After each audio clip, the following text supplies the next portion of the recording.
आप सभी लोग का स्वागत है आपके एमिशन करियर एकेडमी में। आज हम लेकर आए हैं प्राचीन इतिहास के लुसेंट के एमसीक्यू बुक से। आज हम महाजनपद काल के बारे में जो है कि हम चर्चा करने वाले हैं, जैसा कि आप देख पा रहे होंगे। इसके बाद हम विज्ञान के सेशन को स्टार्ट करेंगे। यहीं प्राचीन इतिहास के क्वेश्चन समाप्त होंगे तो ही हम जो है कि विज्ञान के सेशन को चालू करने वाले हैं, क्योंकि इसमें देखिए यहाँ पर अभी बाकी है हिस्ट्री में जो है ना कि बहुत ही प्राचीन इतिहास बाकी है, मध्य इतिहास बाकी है, विश्व का इतिहास बाकी है। तो इसको थोड़ी सी हम बाद में करेंगे। ये जो चैप्टर बीत जाएगा इतिहास का जो है कि प्राचीन इतिहास से जब खत्म हो जाएगा तो पूरा प्राचीन इतिहास के बाद हम तो ही जो है कि विज्ञान के सेशन को चालू करेंगे, क्योंकि थोड़ा सा एग्जाम को देखते हुए ये चालू करेंगे सेशन। क्योंकि अभी बोरिंग टेक्नीशियन का एग्जाम होने वाला है, उसमें बहुत सारे साइंस का क्वेश्चन पूछा जा रहा है, जो कि काफ़ी बच्चों के साथ जो है कि अभी कमेंट आया है कि सर विज्ञान का सेशन पहले खत्म करा लीजिए, उसके बाद बारी बारी से उसको कराइए। तो हम उसके बाद विज्ञान के सेशन को क्लियर करेंगे। ठीक है, तो चलिए पहला हमारा देखिए यहाँ पर क्वेश्चन दिया हुआ है। पहला क्वेश्चन दिया है सूची फर्स्ट को सूची सेकंड से मिलान करिए। एक तरफ सूची फर्स्ट में महाजनपद दिया है, दूसरी तरफ इसकी राजधानियां दिया हुआ है। ठीक है, चलिए देख लीजिए। गांधार की राजधानी क्या था? तो गांधार का राजधानी जो है कि तक्षशिला था। क्या था? तक्षशिला। ठीक है, ध्यान दीजिएगा। उसके बाद दूसरे नंबर पर दिया है सुरसेन की राजधानी क्या थी? तो सुरसेन की राजधानी जो है कि बी का हमारा क्या हो जाएगा यहाँ पर? मथुरा हो जाएगा। ठीक है, मथुरा। चलिए अगला दिया है वत्स्य की राजधानी क्या थी? तो वत्स्य की राजधानी जो है कि यहाँ पर हमारा क्या था? कौशाम्बी हो जाएगा। ठीक है, कौशाम्बी। ठीक है, ध्यान दीजिएगा। कमेंट में बताइए कि कौशाम्बी कहाँ पड़ता है। ठीक है, चलिए किस राज्य में कौशाम्बी पड़ता है ये हमें कमेंट करके बताइएगा। चलिए नेक्स्ट दिया है कौशल। कौशल की राजधानी क्या है? तो कौशल की राजधानी जो है कि श्रावस्ती हो जाएगा। ठीक है, श्रावस्ती हो जाएगा। ठीक है, ध्यान दीजिएगा। तो यहाँ पर हमारा सेंसन जो है कि आंसर ऑप्शन ये ऑप्शन यहाँ पर हमारा सही हो जाएगा। चलिए नेक्स्ट क्वेश्चन यहाँ पर दिया है हर्यक वंश के किस शासक को कुड़िक कहा जाता है? तो हर्यक वंश के जो है कि अजातशत्रु को जो है कि कुड़िक कहा जाता था। ठीक है, ध्यान दीजिएगा। चलिए नेक्स्ट क्वेश्चन यहाँ पर दिया हुआ है शिशुनाग वंश वह कौन सा शासक था जिसके समय में वैशाली में द्वितीय बौद्ध संगीति का आयोजन किया गया और उसे काकड़ के नाम से भी जाना जाता है? तो काला अशोक को जो है कि काकड़वड़ के नाम से भी जाना जाता है, काला अशोक को। चलिए नेक्स्ट क्वेश्चन यहाँ पर हमारा दिया हुआ है 323 ईसा पूर्व में सिकंदर महानु की मृत्यु हुई थी। तो ये कहाँ पर हुआ था? तो बेबीलोन में हुआ था। सिकंदर का मृत्यु जो है कि बेबीलोन में हुआ था। कहाँ पर? तो बेबीलोन में 323 ईसा पूर्व में। ठीक है, ध्यान दीजिएगा। नेक्स्ट देखेंगे सिकंदर महान जो था एवं पुरुष की सेना निम्नलिखित में से किस नदी के आमने सामने वाले तटों पर पड़ाव डाला हुआ था? तो ये झेलम नदी के तट पर जो है कि ये दोनों जो है कि पुरंदर की सेना और सिकंदर की सेना दोनों तरफ जो है कि इन्होंने जो है कि पड़ाव डाले थे अपना। ठीक है, ध्यान दीजिएगा। आंसर इसमें हमारा क्या हो जाएगा? बी ऑप्शन सही हो जाएगा। नेक्स्ट देखेंगे किस प्रकार का मृत भांड पाटरी भारत में द्वितीय नागरीकरण शहरीकरण के प्रभाव का प्रतीक माना जाता है? तो आंसर हो जाएगा उत्तरी काले पालिशकृत बर्तन को माना जाता है। ठीक है, ध्यान दीजिएगा। चलिए नेक्स्ट क्वेश्चन देखेंगे। नेक्स्ट दिया है पाली ग्रंथों में गाँव के मुखिया को क्या कहा जाता है? तो पाली ग्रंथों में गाँव के मुखिया को जो है कि भोजक ग्राम भोजक कहा जाता है। ठीक है, ध्यान दीजिएगा। चलिए नेक्स्ट क्वेश्चन यहाँ पर दिया हुआ है उज्जैन का प्राचीन नाम क्या है? तो उज्जैन का प्राचीन नाम जो है कि अवंतिका है। ठीक है, ध्यान दीजिएगा। चलिए नेक्स्ट क्वेश्चन यहाँ पर हमारा दिया हुआ है नंद वंश का संस्थापक कौन था? तो नंद वंश का संस्थापक जो है कि महापद्म नंद था। ठीक है, चलिए नेक्स्ट क्वेश्चन यहाँ पर हमारा दिया हुआ है ग्रीक यूनानी लेखकों द्वारा किसे अग्रमीज जैंडमीज कहा गया है? तो आंसर हो जाएगा इसमें हमारा घनानंद को जो है कि ग्रीक यूनानी लेखकों के द्वारा जो है कि अग्रम मीज और जैंड्रम मीज कहा गया है। किसको? घनानंद को। ठीक है, ध्यान दीजिएगा। नेक्स्ट यहाँ पर दिया है प्राचीन भारत में पहला विदेशी आक्रमण किसके द्वारा किया गया था? तो ईरानियों के द्वारा किया गया था। ठीक है, ईरानियों के द्वारा जो है कि प्राचीन में भारत में पहला विदेशी आक्रमण किया गया था। ठीक है, ध्यान दीजिएगा। चलिए नेक्स्ट क्वेश्चन यहाँ पर दिया हुआ है प्राचीन भारत में दूसरा विदेशी आक्रमण एवं पहला यूरोपीय आक्रमण किसके द्वारा किया गया था? तो प्राचीन भारत में दूसरा विदेशी आक्रमण एवं पहला यूरोपीय आक्रमण जो है ना ये यूनानियों के द्वारा किया गया था। ठीक है, ध्यान दीजिएगा। यूनानियों के द्वारा किया गया था। ठीक है, ध्यान दीजिएगा। फिर से देखिएगा क्वेश्चन क्या है कि प्राचीन भारत में दूसरा, देखिए यहाँ पर दिया है दूसरा विदेशी आक्रमण और पहला यूरोपीय आक्रमण किसके द्वारा किया गया? यहाँ पर दो क्वेश्चन पूछ रहा है, तो यहाँ पर आंसर हो जाएगा हमारा यूनानियों के द्वारा किया गया था। ठीक है, दूसरा विदेशी आक्रमण और पहला यूरोपीय आक्रमण। ठीक है, पहला यूरोपीय आक्रमण बस पूछेगा तो यूनानियों के द्वारा, दूसरा विदेशी आक्रमण पूछेगा तो यूनानियों के द्वारा। ठीक है, यहाँ दो क्वेश्चन बन रहा है। चलिए नेक्स्ट क्वेश्चन यहाँ पर दिया हुआ है ईरान के हखमनीन वंश के किस शासन ने भारत भूभाग को जीतने के बाद उसे फारस साम्राज्य का 20वां प्रांत छत्रपति बनाया था? तो आंसर हो जाएगा इसमें हमारा हेरडियस दयार बाहु प्रथम को बनाया था। ठीक है, ध्यान दीजिएगा। नेक्स्ट क्वेश्चन देखेंगे हाइडेपिस या बिस्ता आधुनिक नाम झेलम का युद्ध 326 बीसी में किन शासकों के बीच हुआ था? तो ये सिकंदर और पोरस के मध्य में हुआ था। ठीक है, ध्यान दीजिएगा। चलिए नेक्स्ट क्वेश्चन यहाँ पर दिया हुआ है सिकंदर ने भारत पर कब आक्रमण किया था? तो सिकंदर ने भारत पर आक्रमण 326 ईसा पूर्व में किया था। ठीक है, चलिए नेक्स्ट क्वेश्चन ये देखिए सूची फर्स्ट को सूची सेकंड से मिलान करिए। फर्स्ट में शासक दिया है, दूसरे सूची में वंश दिया हुआ है। तो चलिए मिलान कर लेते हैं। बिंबिसार किस वंश का था? तो बिंबिसार जो है ये हर्यक वंश का था। कहाँ का? तो हर्यक वंश का। ठीक है, चलिए अगला दिया है काला अशोक। तो काला अशोक जो है ये शिशुनाग वंश का था। कहाँ का? तो काला अशोक जो है ये शिशुनाग वंश का। ठीक है, चलिए अगला दिया हुआ है यहाँ पर क्या दिया है? अगला दिया है महापद्म नंद किस वंश का था? तो महापद्म नंद जो है ये नंद वंश का था। ठीक, नंद वंश का। अगला दिया हुआ यहाँ पर बिंदुसार। तो बिंदुसार जो है ये मौर्य वंश का शासक था। कहाँ का, तो मौर्य वंश का शासक था। ठीक है, चलिए नेक्स्ट क्वेश्चन की तरफ बढ़ेंगे। नेक्स्ट क्वेश्चन में भी देखिए सूची फर्स्ट को सूची सेकंड से मिलान करना है। एक तरफ महाजनपद दिया है, दूसरी तरफ आधुनिक क्षेत्र दिया है, बताना है कौन किससे मिलान कर रहा है। तो यहाँ पर पहले नंबर पर देख लेते हैं। पहले नंबर पर दिया है मगध। मगध जो है ये पटना व गया गया के जिले क्षेत्र थे। ठीक है, दूसरे नंबर पर वत्स। वत्स की राजधानी क्या हुआ करती थी, किस क्षेत्र के अंतर्गत आता था, तो वत्स जो है ये इलाहाबाद, ध्यान दीजिएगा, इलाहाबाद के अंतर्गत आता था। ठीक है, ध्यान दीजिएगा।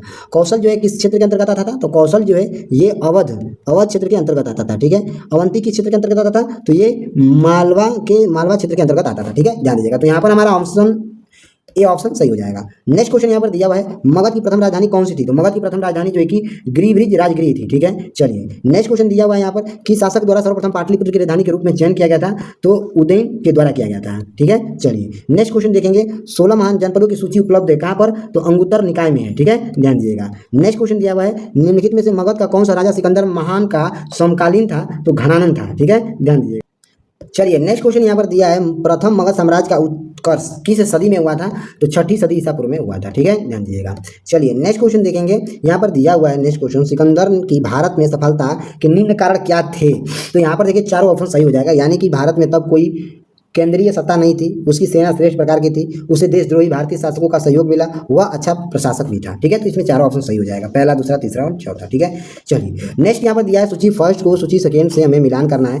एक तरफ राजा दिया हुआ है और दूसरी तरफ उसका राज्य दिया हुआ है, और पूछ रहा है कि कौन सा राजा किस राज्य के जो है कि थे। तो यहाँ पर देखिए पहला पर यहाँ पर दिया है प्रदोत। प्रदोत जो है कि यहाँ के राज्य प्रदोत जो राजा थे, यहाँ के प्रदोत जो राजा थे, यहाँ का पूछा कि ये कौन से राज्य के थे, तो यहाँ पर आंसर हो जाएगा ये अवंती राज्य के थे। कहाँ के, तो अवंती राज्य के। ठीक है, दूसरा दिया हुआ है, दूसरा उदयन जो राजा थे ये कहाँ के राज्य संभाल रहे थे, तो दूसरा यहाँ पर हो जाएगा वत्स्य।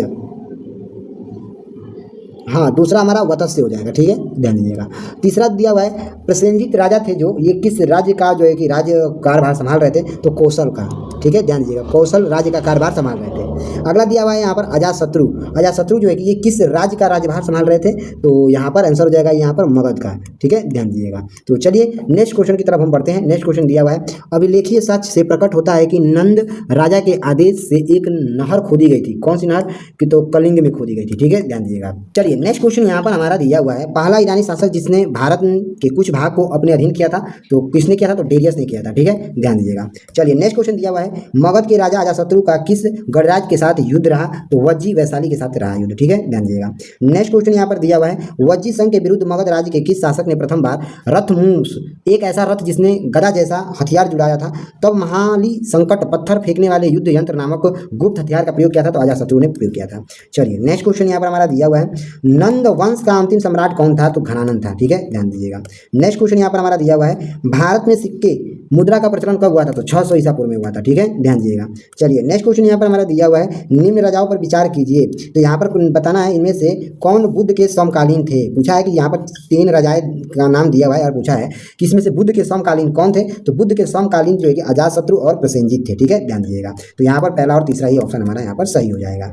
नेक्स्ट क्वेश्चन देखेंगे, 6ठी सदी ईसा पूर्व के दौरान बड़े राज्यों के उदय का मुख्य कारण क्या था, तो उत्तर प्रदेश और बिहार में व्यापक पैमाने पर लोहे का उपयोग करना था। ठीक है, ध्यान दीजिएगा। चलिए नेक्स्ट क्वेश्चन यहाँ पर दिया हुआ है, मगध सम्राट बिंबिसार ने अपने राजवैद्य जीवन को किस राज्य के राजा की चिकित्सा के लिए भेजा था, तो अवंती। ठीक है, ध्यान दीजिएगा। चलिए नेक्स्ट क्वेश्चन यहाँ पर हमारा दिया हुआ है, किस शासक ने अवंती को जीतकर मगध की हिस्सा बनाया था, तो शिशुनाग ने बनाया था। ठीक है, ध्यान दीजिएगा। चलिए नेक्स्ट क्वेश्चन देखेंगे, दिया हुआ है, किस मगध सम्राट ने अंक का विलय अपने राज्य में कर लिया था, तो बिंबिसार ने किया था। ठीक है, ध्यान दीजिएगा। चलिए नेक्स्ट क्वेश्चन यहाँ पर हमारा दिया हुआ है, शिशुनाग ने किस राज्य का विलय मगध साम्राज्य में नहीं किया था, तो काशी में नहीं किया था। ठीक है, ध्यान दीजिएगा। चलिए नेक्स्ट क्वेश्चन यहाँ पर हमारा दिया हुआ है, काशी और लिच्छवी का विलय मगध सम्राट में किसने किया था, तो अजातशत्रु ने किया था। चलिए नेक्स्ट क्वेश्चन यहाँ पर हमारा दिया हुआ है, मगध सम्राट के बारे में कौन सही नहीं है, तो इनमें से कोई सही नहीं है। चलिए नेक्स्ट क्वेश्चन देखेंगे, सिकंदर के आक्रमण के समय उत्तर भारत पर निम्नलिखित राजवंशों में किस एक शासक था, तो नंद वंश का एक शासक था। ठीक है, ध्यान दीजिएगा।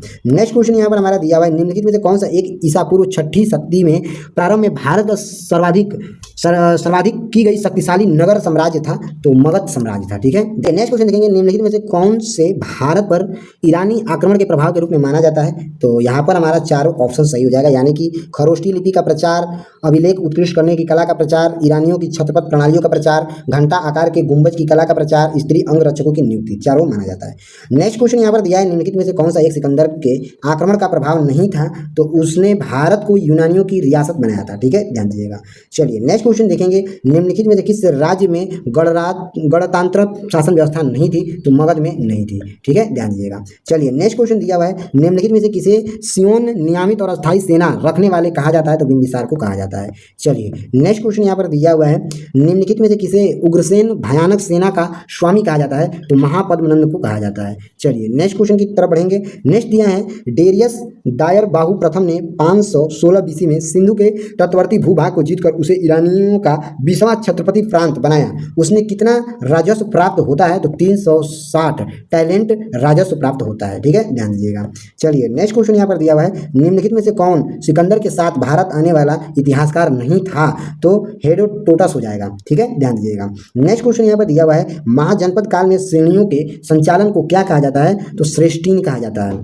नेक्स्ट क्वेश्चन देखेंगे, दिया है गृहपति का अर्थ क्या है? तो धनी किसान हो जाएगा इसका अर्थ। नेक्स्ट यहाँ पर सूची फर्स्ट को सूची सेकेंड में मिलान करना है। चलिए देख लेते हैं।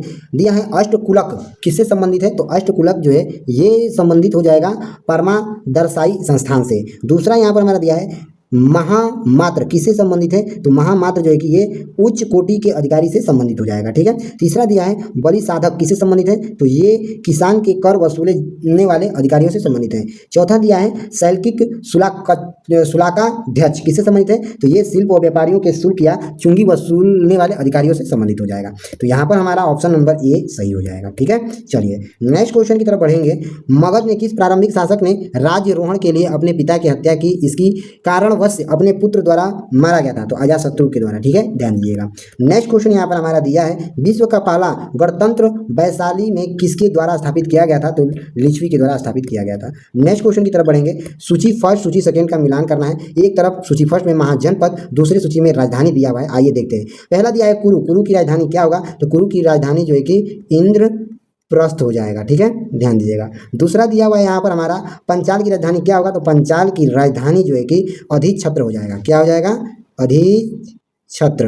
अगला दिया है कौशल। कौशल की राजधानी क्या हो जाएगा? तो कौशल की राजधानी जो है कि साकेत हो जाएगा। ठीक है। अगला दिया है वत्स्य की राजधानी क्या होगा? तो वत्स्य की राजधानी जो है कि यहाँ पर कौशाम्बी हो जाएगा। कौशाम्बी। ठीक है। चलिए नेक्स्ट क्वेश्चन की तरफ बढ़ेंगे। दिया हुआ है निम्नलिखित में से कौन एक बौद्ध ग्रंथ 16 महाजनपदों का उल्लेख करता है? तो अंगुत्तर निकाय करता है। ठीक है। नेक्स्ट क्वेश्चन यहाँ पर दिया हुआ है 6ठी शताब्दी ईसा पूर्व का मत्स्य महाजनपद स्थित था कहाँ पर? तो राजस्थान में स्थित है। चलिए नेक्स्ट क्वेश्चन यहाँ पर दिया हुआ है निम्नलिखित में से किस नदी को पहले बिस्ता के नाम से जाना जाता है? तो झेलम को जो है कि बिस्ता के नाम से जाना जाता है। नेक्स्ट क्वेश्चन देखेंगे।